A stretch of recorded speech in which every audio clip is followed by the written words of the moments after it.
Good morning students. आज हम करेंगे शब्द, पद, पदबंध एवं वाक्य।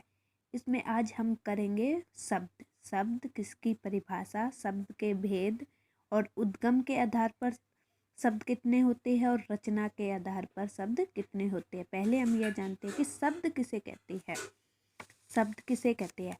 दो या दो से अधिक वर्णों से बना हुआ स्वतंत्र तथा सार्थक ध्वनि समूह शब्द कहलाता है।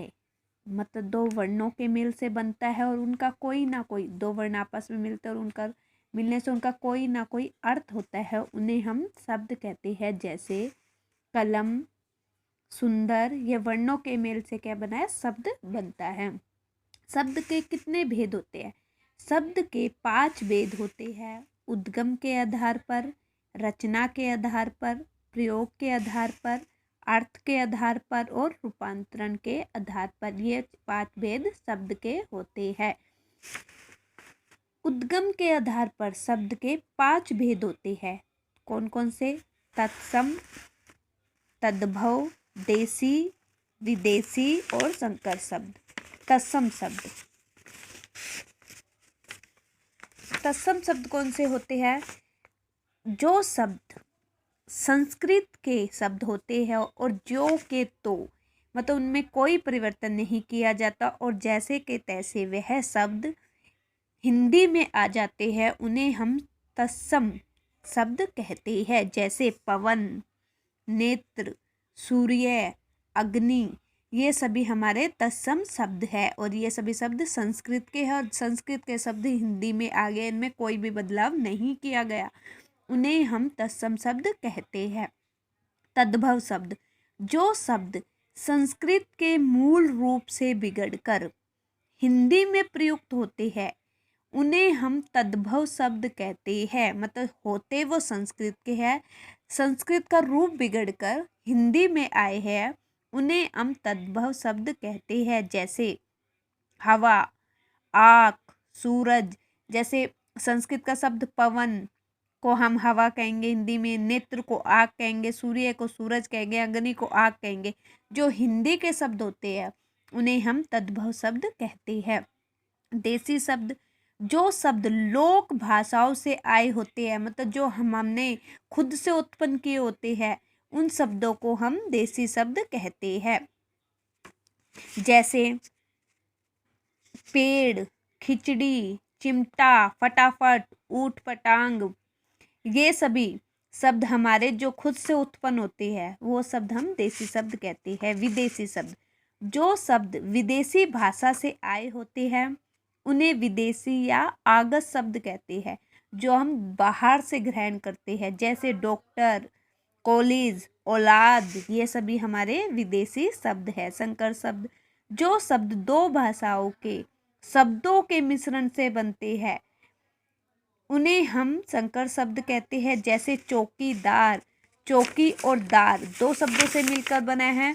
चौकी हिंदी का शब्द है और दार फारसी का शब्द है। वैसे स्नान घर, स्नान संस्कृत का शब्द है और घर हिंदी का शब्द है। मतलब दो, उसका अर्थ तो एक ही होता है, परंतु दो शब्दों के सार्थक शब्दों के मेल से जो बनते हैं, उन्हें हम संकर शब्द कहते हैं। रचना के आधार पर,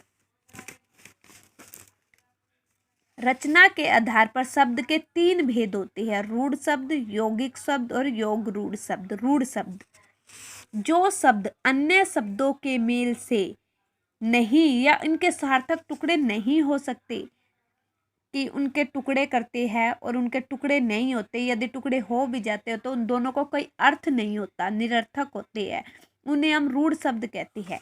हम रूढ़ के ही टुकड़े करते हैं, पहले रू को अलग लेते हैं और डै को अलग, इन दोनों का अर्थ कुछ भी नहीं है। तो इसका मतलब रूढ़ शब्द वही है जिनके टुकड़े नहीं हो सकते और यदि टुकड़े हो भी तो उनका कोई अर्थ नहीं होता। जैसे घर, घ अलग कर देते हैं, रै अलग करते हैं, दोनों का कोई अर्थ नहीं है। नदी, यदि उन्हें मिला दिया जाएगा, नदी का अर्थ है, अलग अलग टुकड़े कर दिया जाते तो उनके कोई अर्थ नहीं होते। यौगिक शब्द, जो शब्द दो शब्द रूढ़ शब्दों से बने हो या शब्दों के साथ उपसर्ग या प्रत्यय के योग से बने हो। यौगिक शब्द दो शब्दों के मेल से बनते हैं और दोनों का कोई ना कोई अर्थ होता है यदि उनका टुकड़े के या उनमें उपसर्ग होता है या प्रत्यय होता है, उन्हें हम यौगिक शब्द कहते हैं। जैसे उपहार, उप को अलग करते हैं, हार को अलग करते हैं। उप उपसर्ग है, हार का मतलब भी होता है। अन्याय, ए का उपसर्ग हो गया और न्याय का मतलब है, मतलब दोनों उपसर्ग या प्रत्यय होते हैं या उनके टुकड़े कर तो दोनों का कोई ना कोई अर्थ होता है, उन्हें हम यौगिक शब्द कहते हैं। योग रूढ़ शब्द, जो शब्द सार्थक खंडों के बने होते हैं, मतलब उनका कोई ना कोई दोनों का अर्थ होता है तथा अपने मूल शब्दों के अर्थ का बोध ना कराकर किसी विशेष अर्थ का बोध कराते हैं, योग रूढ़ शब्द कहलाते हैं। योग रूढ़ शब्द और बहुव्रीहि समास दोनों का मतलब सेम होता है।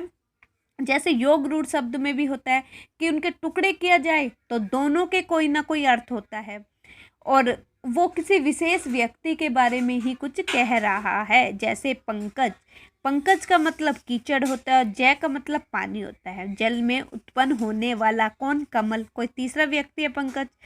दशानंद, दस का मतलब 10 और आनंद का मतलब मुख, मतलब 10 मुख वाला कौन है? रावण, किसी विशेष व्यक्ति के लिए हो रहा है तो उसे हम योग रूढ़ शब्द कहते हैं। धन्यवाद।